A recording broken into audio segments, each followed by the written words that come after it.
Pues vamos a seguir con este apasionante tema. Don César nos iba a responder, aunque si me permite voy a echar un par de ingredientes en este caldo gallego que se nos está aquí, que sería, uno, la futura ley de pensiones y de jubilación que están los socialistas para conseguir mantener un poco el presupuesto, y luego también, bueno, cómo podemos sostener eso, como usted bien ha descrito, la economía española con sus puntos débiles, cuando tenemos más de 3 millones precisamente de funcionarios y toda una administración autonómica que mantener mastodóntica, que tengamos en cuenta, hace 30 años, en un régimen que no se puede decir, había menos de 500.000 de funcionarios, ¿no? Dejo esos dos ingredientes ahí. Pues en cuanto a lo económico, yo creo que efectivamente hay un problema muy gordo ahí, porque lo que no se puede pretender es cambiar el modelo productivo de golpe. Eso es evidente.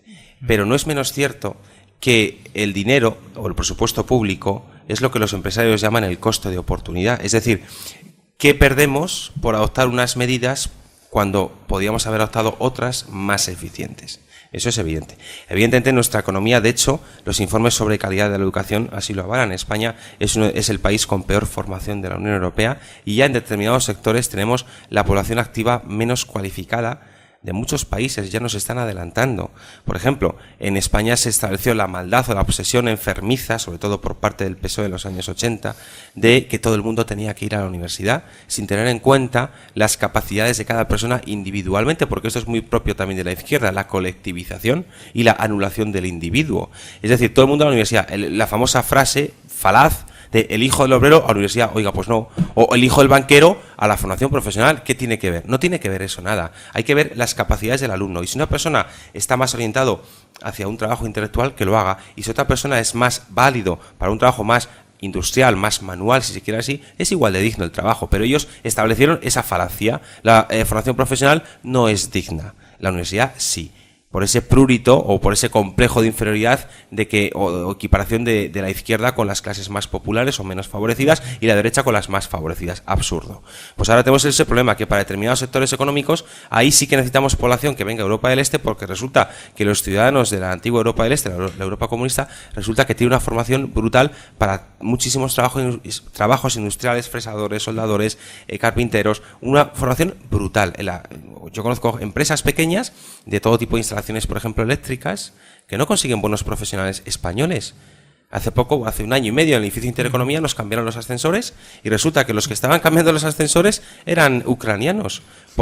Y luego se lo pregunté a uno de los técnicos de mantenimiento del edificio, porque claro, el equipamiento del ascensor era alemán.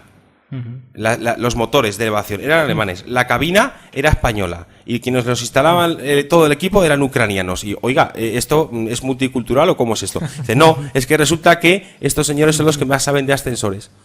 Y yo me quedé asombrado. Oiga, ¿y en España no tenemos? Dice, no, porque ya no hay una buena formación profesional. Con lo cual, eso es uno de los males endémicos de nuestra economía. Y eso, tiene razón don Carlos, es que no es culpa ni del PP ni del PSOE, porque, bueno, mejor dicho, sí, porque el Partido Socialista, sus leyes de educación son las que han estado prevaleciendo. Claro. Eso sí. Se pueden poner de acuerdo en una ley de educación porque... Han estado prevaleciendo porque en 4 años de mayoría absoluta del Partido Popular no hicieron nada para cambiarlas. También es verdad. Pero no, oiga, don José Antonio, como dicen los gallegos, amigos sí, pero la vaquiña a su precio. La Ley Orgánica de Calidad de la Enseñanza iba a entrar en vigor al año siguiente o al curso siguiente de la llegada de Zapatero y la derogaron por un decreto de ley. Eso fue así. Sí, pero ¿por qué iba a entrar en vigor al año siguiente de llegar Zapatero y no entró en vigor antes cuando tuvieron 4 años para hacerlo? Eso también podía haber entrado. Siendo una de las leyes prioritarias como era en España. No, ese es el problema. Podía haber entrado antes. Lo que pasa es que entonces el Partido Popular se las daba muy seguras de que iba a ser reelegido, de que no podía perder, de que mira, presidente, tú esto lo tienes ganado, lo tienes hecho, no te preocupes. Y entonces, bueno, eso es secundario. Ese es el problema. Es que en política hay una máxima que conviene atender, aunque no cumplir a rajatabla, y que eso no sea lo que te guíe. Pero en política hay que tener en cuenta una máxima, y es que hay que gobernar para cuando no gobiernes. A nivel mediático, por ejemplo, es claro. Es decir, hay que gobernar atendiendo al bien común, pero también tienes que gobernar pensando en que, a lo mejor, en las próximas elecciones no sigues. Por tanto, date prisa en hacer lo que quieras hacer. Claro. Eso es evidente. Exactamente. Y lógicamente, teniendo siempre el principio presente de el mayor bien, el bien común, y buscar lo mejor para el mayor número de personas posible. Porque es que ahora más en España lo que ocurre es que se gobierna para minorías. y las mayorías estamos oprimidas. Es decir, aquí, por criterios de minorías regionales, de criterios de procedencia de países, de criterios de preferencias sexuales, de criterios de lo que sea, resulta que hay que gobernar para las minorías para no oprimirlas. Oiga, no, hay que gobernar para las mayorías, sin perjudicar en lo posible a las minorías, eso es evidente. Pero hay que gobernar para las mayorías, eso es lo más democrático. Pero estos señores son igualitarios en el más sentido de la palabra, lo igualan todo.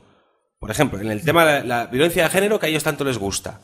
Es decir, que si un hombre pega a una mujer, eso es más grave que si una mujer pega a un hombre. No, ¿por qué? Si lo que hay que buscar, lo que hay que evitar es que dos personas se hagan daño, con independencia de su sexo. La violencia hay que rechazarla porque es violencia, no porque sea violencia de un hombre hacia una mujer. ¿Y qué pasa? ¿Que la violencia de una mujer hacia un hombre no es rechazable? ¿Eso no es perseguible? ¿Eso no es castigable? Es absurdo, pero es que esa mentalidad desquiciada de la izquierda, de que además, como crea alarma social, es decir, por otra parte, yo no me voy a estar de acuerdo con que un señor haga daño a una mujer, pero por otra parte, ese señor tendrá que responder ante la justicia del daño que le haya causado a esa mujer, no a todas las otras mujeres que se vean en su misma situación, porque es que esto del alarma social, ¿desde cuándo la alarma social es fuente del derecho? ¿No, señor? Claro. Es absurdo. Permítame que intervenga sobre lo del aspecto de las minorías, porque muchas veces se cuantifica mal y sobre todo es a nivel de imagen. Todo el mundo, por ejemplo, puede ver que un domingo, pues todo el mundo diría, pues la mayoría de los españoles van, por ejemplo, al fútbol. Si tú ves los partidos que hay en los estadios y cuentas, al final pues te salen más o menos unas cuentas de cerca de 500.000 de españoles que serían los que tienen una gran afición de ver el fútbol en directo en los estadios, ¿no?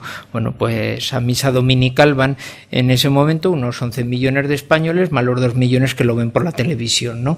Que habría que descontar. O sea, en definitiva, podemos decir que las minorías no son tan minorías, sino que muchas veces igual alguien tiene concepto de ser una minoría, pero resulta que en realidad resulta que compone una mayoría no vertebrada en lo social y que ahora nos estamos manejando precisamente, pues como ustedes decían antes, ¿no?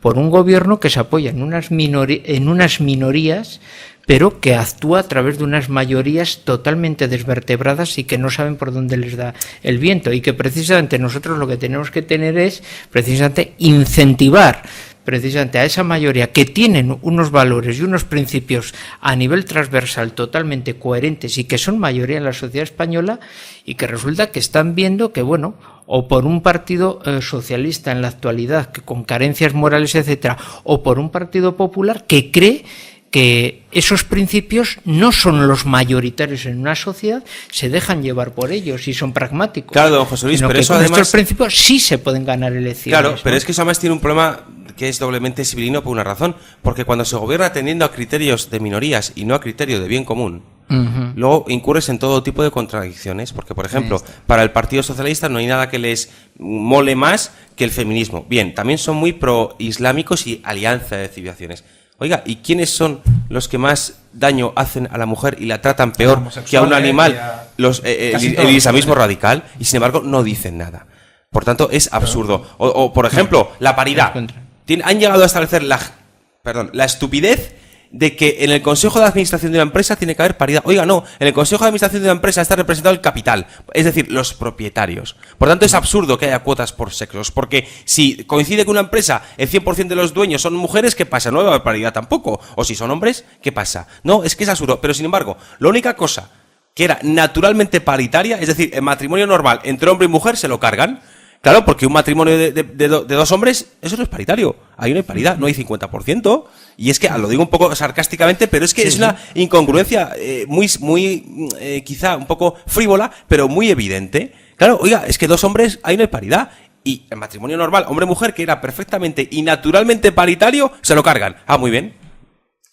Pues bueno, como no podemos tener más tiempo de forma paritaria, nos despedimos de ustedes. Les veremos otra vez de nuevo en sus tertulias, las tertulias del Ya. Muy buenas, les espero la siguiente vez.